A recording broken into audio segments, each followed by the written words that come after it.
Hello and welcome to We Learn. This is session 16 of Labour Law, the Employees Provident Fund and Miscellaneous Provisions Act 1952.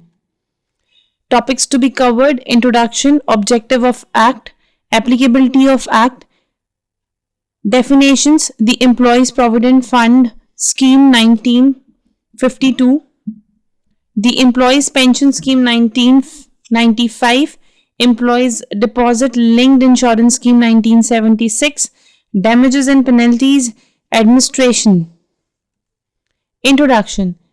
Yes, this act is basically discussing about the provident fund required in the organisation. अगर हम एक factory या एक industry की बात करते हैं तो उसमें भी एक प्रोविडेंट फंड जैसे क्लॉज और बेनिफिट को एडअप करने के लिए ये एक्ट को क्रिएट किया गया था. The legislation for the compulsory institution of compulsory provident fund in industrial undertaking was described several times at the tri-parties meeting in which the representatives of the central and state government and of the employers and workers took part. In that case, yes, एक provident fund जैसे contributions को, provident fund जैसे benefits को add up करने के लिए बहुत सारी things and discussions was there, and yes, at the same time the very much central government and state government took in a very important step in that case, and large measure of agreement was reached on the need for such legislation. एक बहुत बड़े level पर एक ये arrangement थी. In that case, yes, a non-official bill on its subject was introduced in the Lok Sabha in 1948. 1948 में एक non-official bill को बनाया गया, पेश किया गया to provide for the establishment and grant of the provident fund, एक provident fund की establishment और उसकी granting के लिए to the certain classes of the workers by their employers. So the bill was withdrawn only on an assurance by the government that it would soon consider the introduction of a comprehensive bill. At the same time, this bill was basically discussing about the assurance by the government, and in that case एक government के assurance दी गई थी कि yes, this the kind of a bill can be considered, and it is the comprehensive bill which is going to be considered. After that, presenting that bill in the government, yes, the approval will be there and एक assurance part हुआ. We can say that on 15th November 1951, the Government of India promulgate the Employees Provident Fund Ordinance, which comes into a force on that day, and it's subsequently replaced by the Employees Provident Fund Act, which is passed in 1952. So in that terms, yes, इसके बाद एक provisions उसके बाद और आई थी, जिसके बाद आपका जो प्रोविडेंट फंड एक्ट था 1951 में जो रिप्रेजेंट किया गया था, उसे रिप्लेस करके 1952 में एक नए कॉन्सेप्ट और नई टेक्निक के साथ मॉडिफाई किया गया था. What is the ultimate objective of this act? If we talk about the act, उसका एक ultimate objective क्या है? The objective of an act is basically to provide the substantial security and timeline monitoring assistance to industrial employees and their family when they are their distress and or unable to meet the family or social obligations, and to protect them in the old age, disablement, early death of the breadwinners and in the some other contingencies. तो इस act का जो basic purpose था, that is to save the family members, and industry was really want to take the initiative to provide the security and yes, timely monetary assistance to the industrial employees and their families when they are in the distress or and unable to meet the family and social obligation.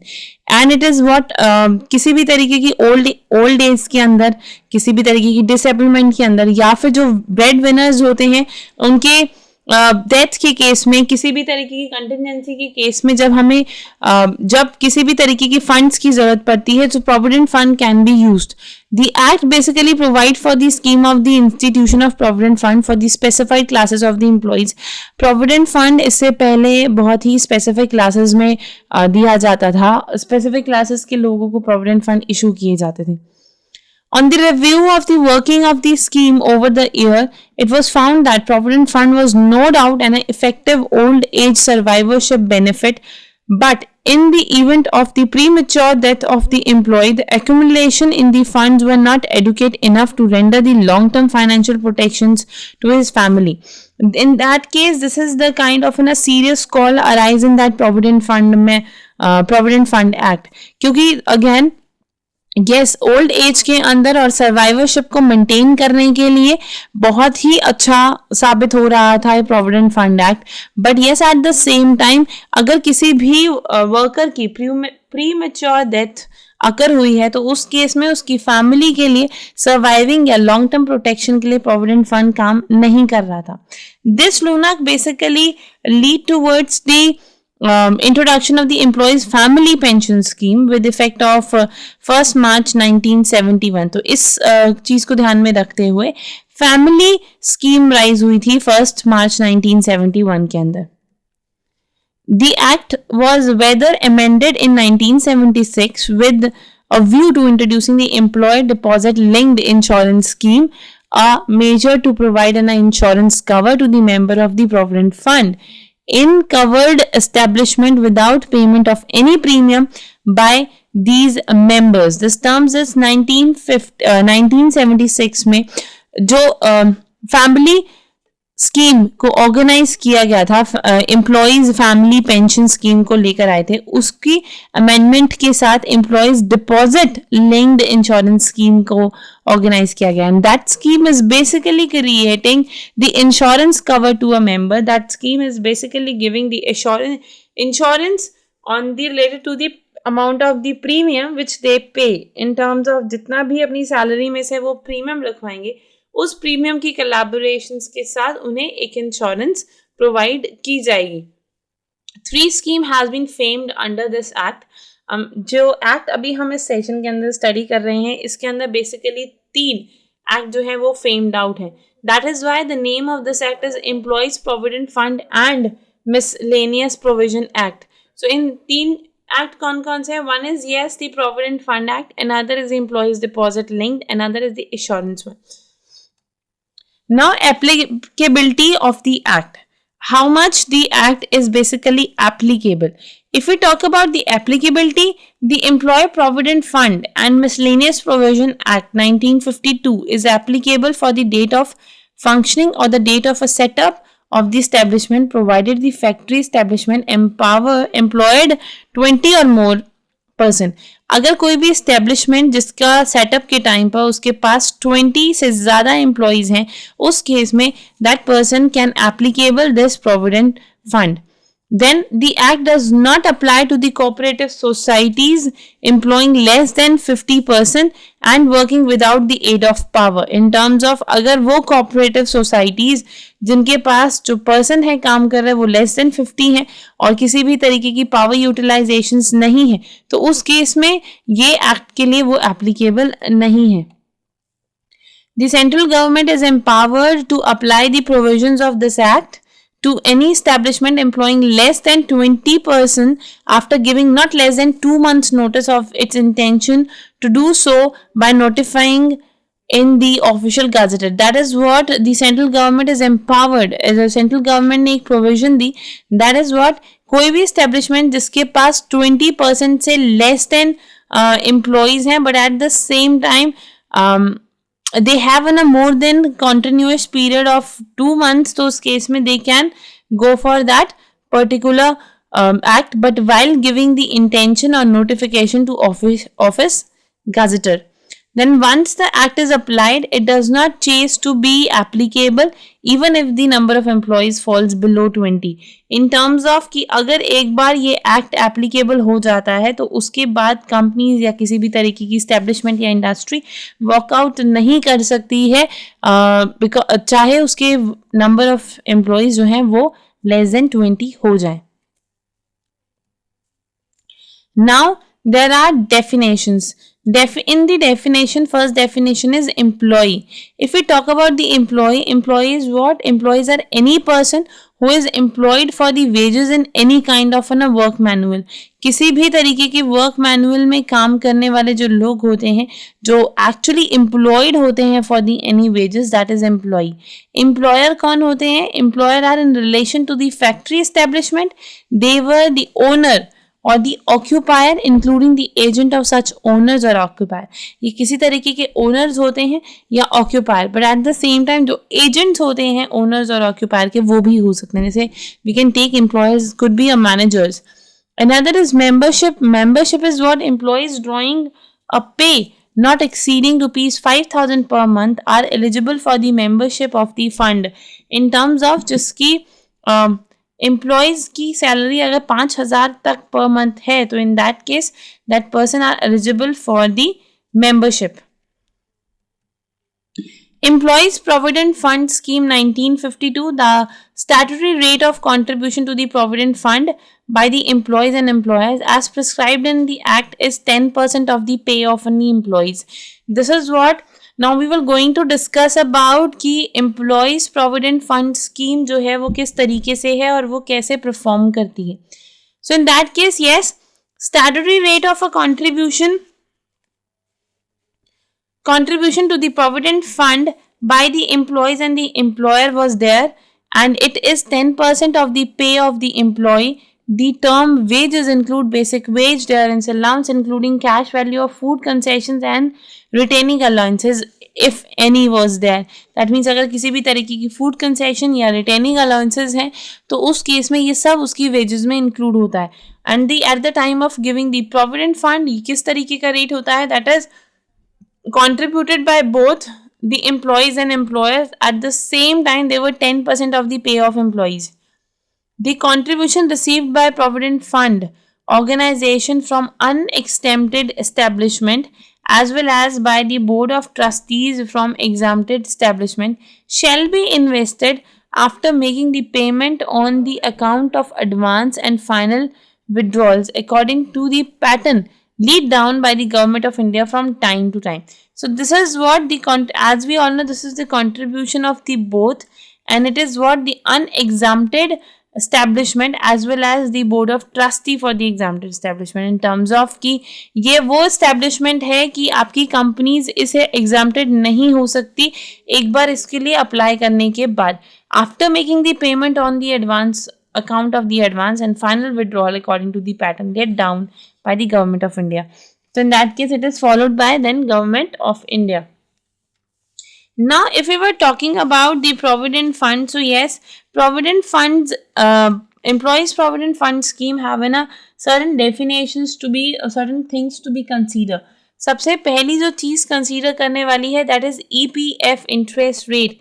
EPF basically is the interest rate of defining the So EPF interest rate is basically employees provident fund interest rate. This is what they recommended by the Central Board of Trustees, declaring the rate of interest to be credited annually to the account of the provident fund subscriber. जो भी provident fund subscribers होते हैं annual basis पर उनकी जो rate of interest credited होते हैं that comes into the EPF interest rate. Whether it comes to the withdrawal is what under a scheme a member may withdraw the full amount standing his credit. जितनी भी उसने amount secure की है वो पूरी amount वो person जो है वो विड्रॉ करवा सकता है. That withdraw could be after retirement, could be after leaving the company. Another is nomination. Nomination in terms of that person has to give the nomination or the of a provident fund ki after the person who will be the another person of getting the money, and it could be any family member. Transfer is kind of when the member is leaving the services in the one establishment and obtain the re-employment in another establishment. So whether exempted or unexempted in the same region or the another region, he is required to apply for the transfer of his provident fund account to the regional provident fund commissioner in prescribed form. तो इस case में वो transfer करवा सकता है अगर वो same reason में दूसरी कंपनीज में शिफ्ट हो रहा है. Another is the account slip. Account slip is basically after the completion of each accounting year, every member of a fund shall be supplied with an account slip showing. So account slip को show करने पर आप उसे complete करवा सकते हैं. आपके accounting year complete होने पर you can work on the that part. So opening balance भी इसके अंदर चेक किया जाता है. कंट्रीब्यूशन आपने साल में कितना किया वो भी चेक किया जाता है. Amount of interest credited and debited during the year वो भी चेक किया जाता है, and the closing balance also. Now another is employees pension scheme. Employees Pension Scheme in 1955 has been made applicable on 16th नवंबर 1955, 16 नवंबर 1995 में इसको basically applicable कराया गया था विद इफेक्ट फ्रॉम, और इफेक्ट में वो कब आई थी, जब इनिशियल लेवल पे वो स्टार्ट हुई थी, that is of the 1 April 1993. This scheme is basically replaces the Westwell Family Pension Scheme. इसने जो फैमिली पेंशन स्कीम थी उसको रिप्लेस किया था. अब इस स्कीम के अंदर पेंशन एम्प्लॉयज पेंशन स्कीम के अंदर कौन कौन मेंबर हो सकते थे? Every member of the employees provident fund scheme 1952, जो भी प्रोविडेंट फंड के मेंबर्स हैं वो, और जो कि जिन्होंने एम्प्लॉयज फैमिली पेंशन स्कीम को ऑप्ट किया है वो सब इसके मेंबर्स बन सकते हैं. All the new entrants of Employees Provident Fund Scheme 1952 will become the member of the Employees Pension Scheme 1995 on the compulsory basis. That means in terms of जिन्होंने Provident Fund में अपने आप को एप्लीकेबल करवा रखा था वो लोग ऑटोमेटिकली कंपलसरी बेसिस में एम्प्लॉयज पेंशन स्कीम के भी मेंबर्स बन गए. Another is every employee who has ceased to be a member of the Employees Family Pension Scheme 1971 during from the 1st April 1993 to 15th November of 1995 was given an option to become the member of the Employees Pension Scheme 1995 up to 31st March 1998 in terms of 1 अप्रैल 1993 से लेके 15 नवंबर 1995 के बीच में जिन लोगों ने अपने आप को employees family pension scheme से हटवा दिया था उन्हें एक ऑप्शन दी गई to be the part of a employees pension scheme. Another is every existing member of the Employees Provident Fund Scheme 1952 not begin member of the Family Pension Scheme 1971 has options to become the member of the Employees Pension Scheme 1955. जो Employees Pension provident fund scheme के अंदर already ही पहले से हैं उन्हें भी एक option दी गई to be the part of the employees pension scheme. Employees pension scheme is basically what, contribution कितना कर रही है वो, क्या किस तरीके का कंट्रीब्यूशन इस केस में होता है. Employees is basically not required to contribute separately under this employees pension scheme 1995. Employee share of a provident fund contribution at the rate of 8.33% is diverted to the pension fund every month. In terms of उसका जो employee का provident fund का जो ratio है, जितना भी वो provident fund देता है उसका 8.33% डायरेक्टली पेंशन फंड्स में चला जाएगा. This was the contribution. इसके अलावा पेंशन स्कीम के नाम पर उससे किसी भी तरीके की एक्स्ट्रा डिडक्शंस या एक्स्ट्रा कंट्रीब्यूशन नहीं लिया जा रहा था एम्प्लॉय से. What kind of benefits was there in the pension scheme? सबसे पहले है monthly member pension. Monthly member pension is the superannuation pension retirement on the attainment of the age of 58 years. This is what the benefit kind of कि आप monthly basis पर भी उसमें pensions ले सकते हो. Another is pension scheme certificate. Pension scheme certificate is what document indicating pensionable services and the amount of reduced the pension on the date of exist from the employment which shall be encountered for determining of the pension along with the fresh service where the member has not attained the age of retirement. In terms of कि अगर age of retirement से पहले उस person को किसी भी तरीके की existence चाहिए तो that is what the pension scheme certificate would be there. That is amount of the reduced pension on the date of existing from the employer would be there. Invalidity pension is the another benefit. In that case, in case of the permanent and the total disablement during the course of employment, the charges is going to be given. Another is the children pension, that is pension of 2 children of the decreased member up to the age of 25 in addition to the widow. That is what the child pension scheme. Offensive pension scheme is what the 2 offensive children up to the age of 25 years entitled for the monthly or offense pension equal to 75% of the amount of widow pension.